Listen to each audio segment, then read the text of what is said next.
Well, hello everyone. Here we are once again with the next episode of Real Talk at the Barbershop. This being, of course, kind of like the digital edition.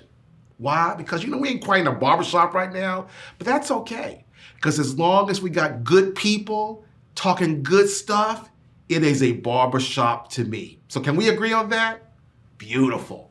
So today, I have the pleasure of having a conversation with the one, the only, Jessica Judy DuPart, founder of Kaleidoscope Hair Products, founder of Kaleida Cares, amazing influencer, not 1 million, y'all, not 2 million, y'all, but 2 million plus followers.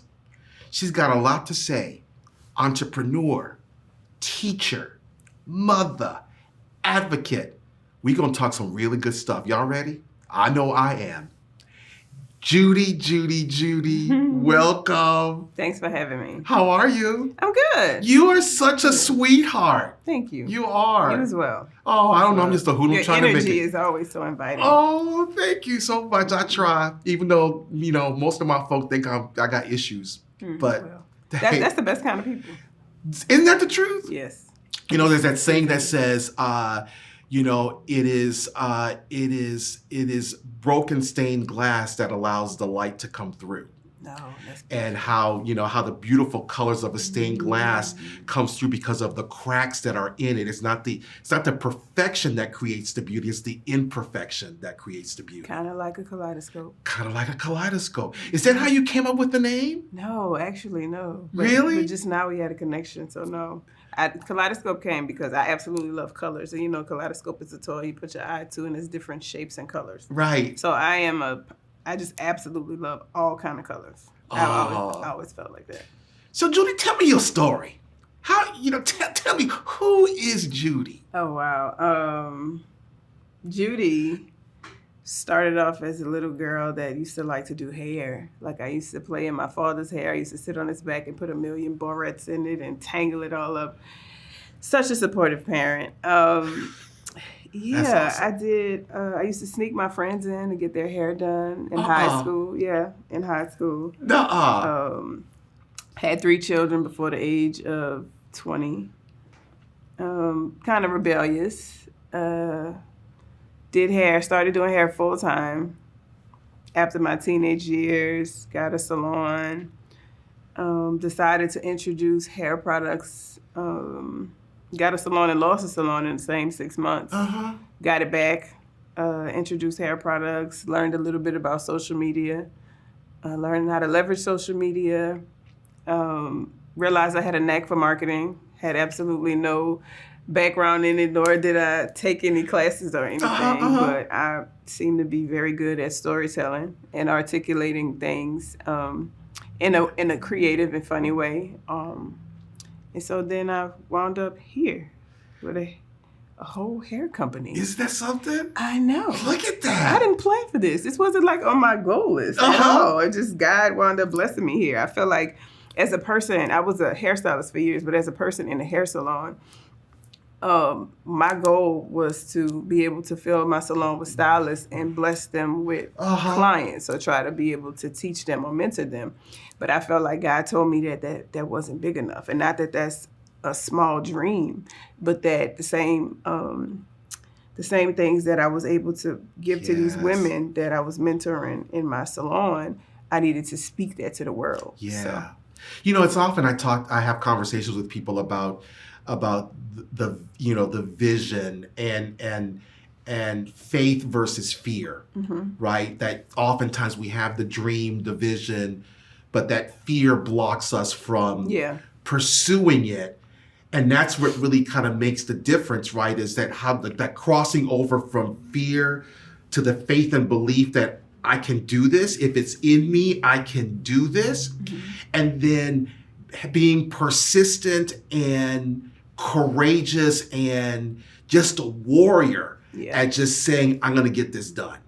And so is that kind of is that has that been your formula? So I can honestly say that resonated extremely. So I used to be a planner. I used to sit down and write everything and plan, and I used to save money here and do this and do that. And then one day I had to throw the whole plan away, and that's kind of how I propelled. I had a barber and beauty salon with a person that I was dating at the time, but I felt so limited because we shared a business.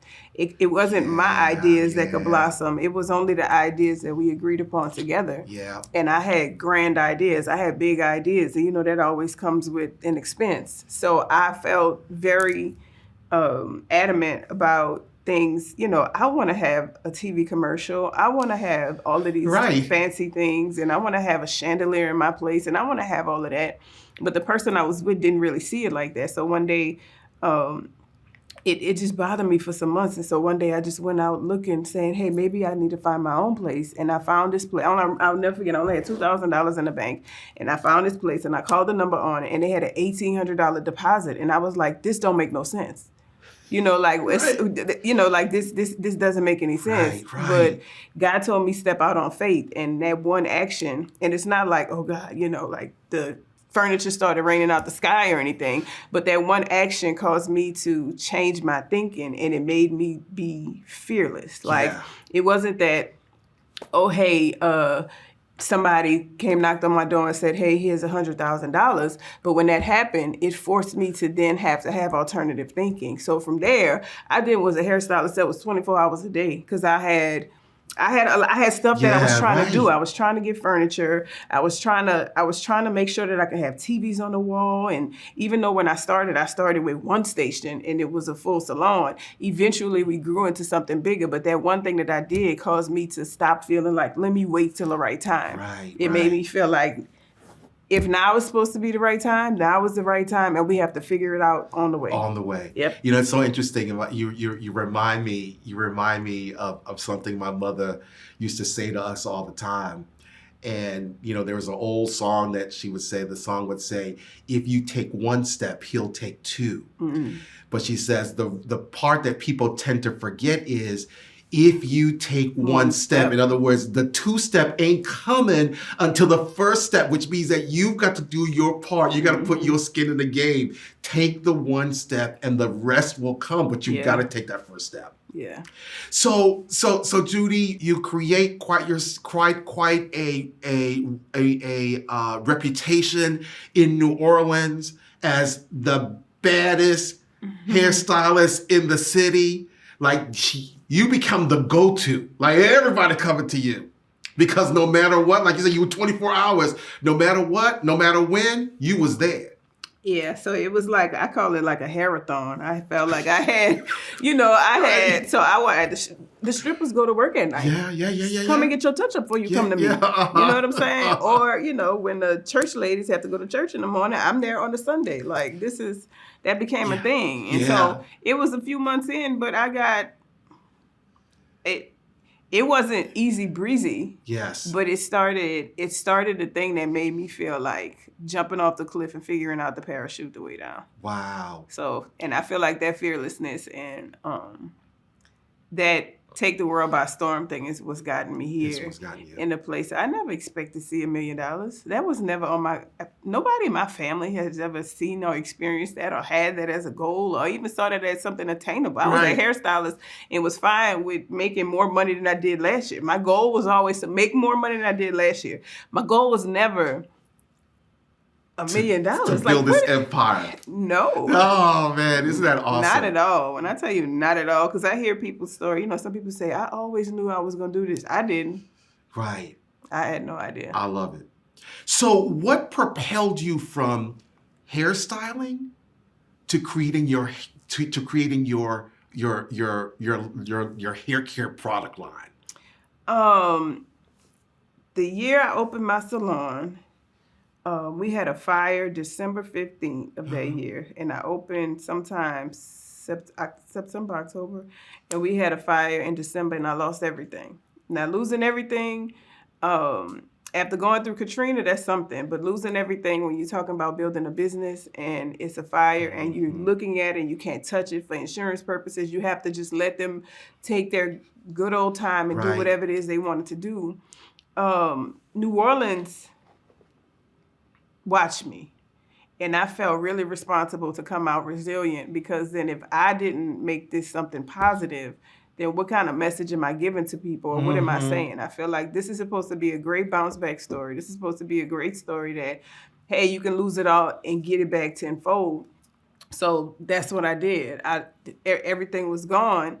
And the next year, which was July of 2014, we had our grand opening, and in the grand opening, I launched products. So while I was out, there was it was something I had been thinking about, but I felt like if you're going to come back, you might as well come back with everything and with all the things that you wanted, come back bigger and better, all these pretty colors on the wall, come back with more chandeliers, come back with more TVs, but this time do it smarter. And so, yeah, I launched my hair products when we did our grand opening, and had no idea that they were going to supersede the salon.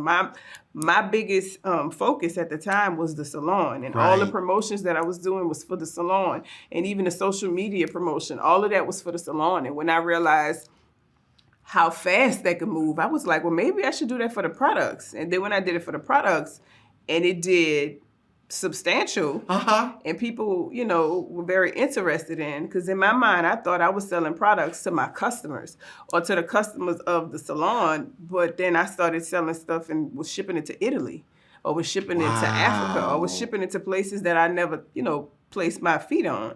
So I was like, oh, this is more than just me selling it to my clients. This might be something. So tell me about your product line. Tell me how you came up with what you came up with, and then tell me what's the product? What's the one that's your go-to that you like? Everybody needs to be trying this. So it started with 4. Okay. I started with an edge control, because at the time, that was the thing that everybody was doing. It was my Miracle Drops, which was not, now granted, they got 1 million drops out there right now, but in 2014, nobody was talking, respectfully, nobody was talking about drops. There was the spritz, because I did hair, like I did hard hair at the time, so I would sell spritz to my clients for keep up. And then there was the shine spray. I thought the thing that was, the thing that was going to be the hero was the edge control, because that's what everybody was using. But the drops to date have sold like over 4 million pieces. And that's not $4 million, that's 4 million pieces. Wow. Yeah, so, and that has to be, that is the go-to, because that is the mecca of Kaleidoscope. That is what everybody knows us for. Everybody knows Kaleidoscope for the Miracle Drops. Everybody knows that if you're having edge issues, if you're having beard issues, all of those issues, we're the go-to. Wow. So, what has been the biggest surprise for you being an entrepreneur? And what has been the biggest challenge for you? And it could be the same thing, but as an entrepreneur, what's been the big aha for you, and what has been the big challenge, the biggest challenge for you as an entrepreneur? If you ask me this every single year, I probably have a different answer. Okay. I think being an entrepreneur, it is a lot that you learn. The biggest surprise for me fairly recently was that I didn't realize how much I knew. And what I mean by that is I haven't been trained in inventory management. I haven't been trained in NPD. I haven't been trained in finance. I haven't been trained in HR. I haven't been trained in none of these things. But fairly recently, and having to really dig into my business at the level that it is and evaluate and see, hey, as we're scaling, making sure we're doing all the right things, a lot of things were being done wrong. And this is me hiring skilled professionals to do things, and my little self comes in and moves the pieces around and fixes something that we've been having an issue with for 8 months.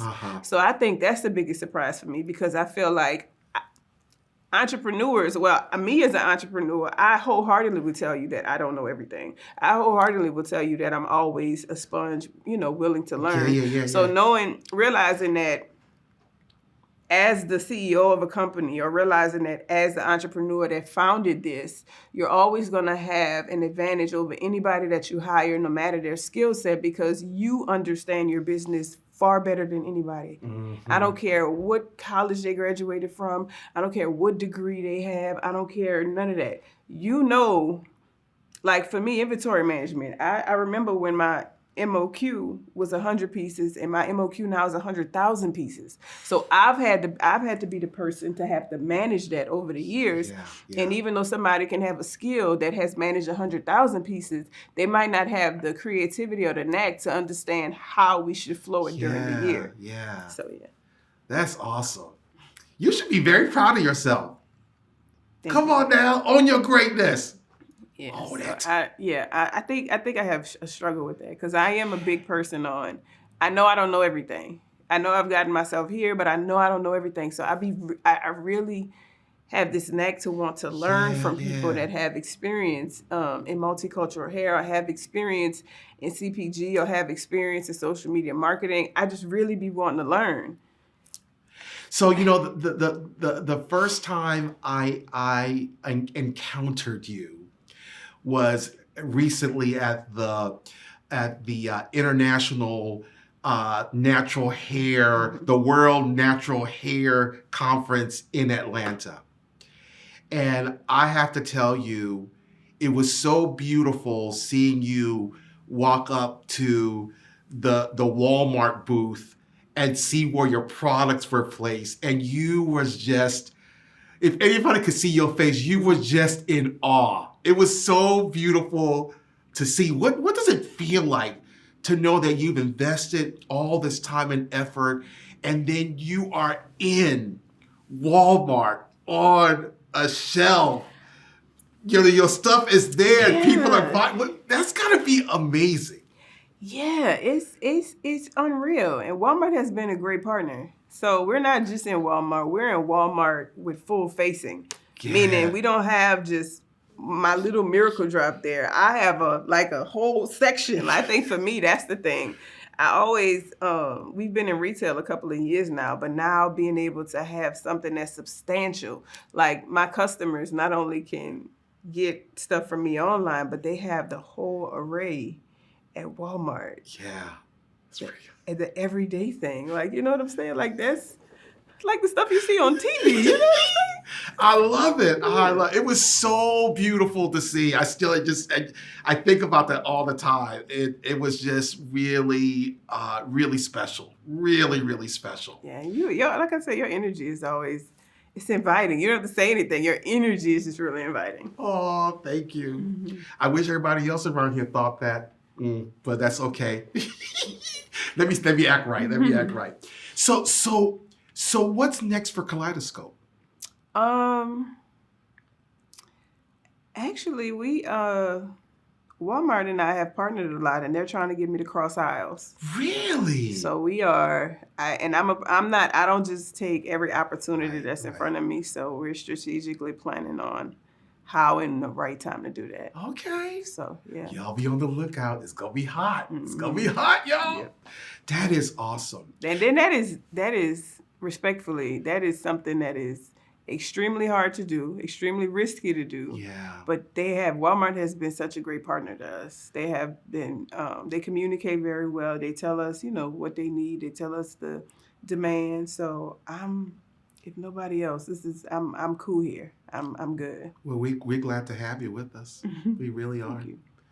So, what often people don't realize is that, you're a teacher. Something like that. Yeah, you are. No, you are. And so, tell me about your nonprofit, the lessons you're trying to teach people. What's the one thing that you want to make sure that you get across to folks? Let's talk about that for a little bit. I only created my nonprofit because I'm a giver, right? And when you give, you get taxed. So if I want to give something away, like if I wanted to bless a family with $20,000, I'm taxed 10. So that is a strategic tax shelter to be able to give responsibly. I learned that from my CPA. Yeah. So my nonprofit We do have a mission statement, but I tell you, it's always driven by my heart. Okay. So. Oh, I love it. What's the biggest lesson that you try to get across to people? Like, when people come encounter to you, young ladies who are dreamers like you, what's the lesson that you try to impart to them? Not to be scared. And it's okay to not have support. Because if God gave you the vision, it's through your eyes, through your lens.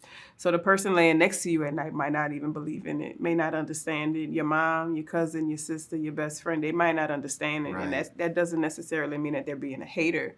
Sometimes you have to get a little bit further on your mission for people to see it, because you were blessed with the vision. And in order to be able to actually experience faith and show God that you have faith, it has to be you and him. Mm-hmm. It's not you and everybody else in him. It's you and him.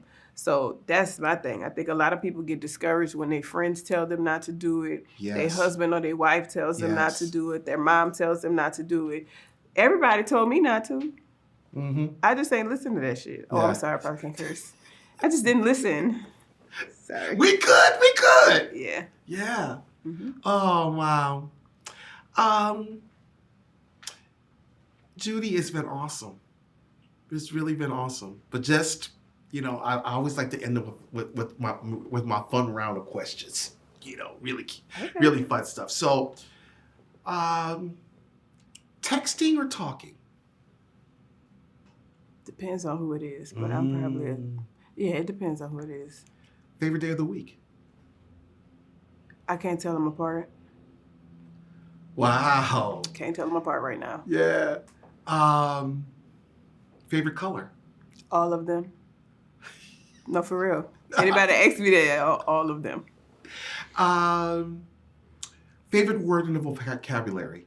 I can't say here because it's a curse word. I love this woman! And last but not least, what advice would you give me? That's a good one. I feel like you do a really, really, really good job at being yourself.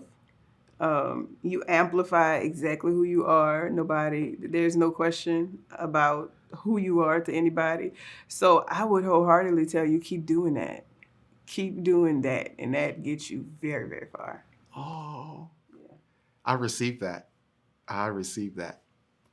Ladies and gentlemen, the one, the only, the incredible Judy DuPart. I got a chance to talk to the Judy. Me. Oh my goodness. This is really great. I want to thank you all as always. Judy, thank you so much for being with me and, talking mess with me. I love it. I just wish you all the best, continued success. You have not even come close to reaching where you're supposed to be headed. And so I am just your biggest cheerleader. I'm going to be just rooting for you because there is so much more that you need to do. And so all the best to you and everything that you're doing. Thank you so much. And so everybody, thank you so much for joining us. I hope that you all will really take a look at this episode because Judy dropped some knowledge, y'all. She dropped some knowledge. And so take what she said, use it. I know that I'm going to do that. And I hope that you all will continue supporting Real Talk at the Barbershop. Hang out with us. Share this episode with folks. Leave me some comments. Tell me what worked, what didn't work. I need you. And until the next time, be on your best behavior. No. Be disruptive. No. Cause trouble. Cause good trouble. Okay? Can we do that? And I'll see you next time at Real Talk at the Barbershop.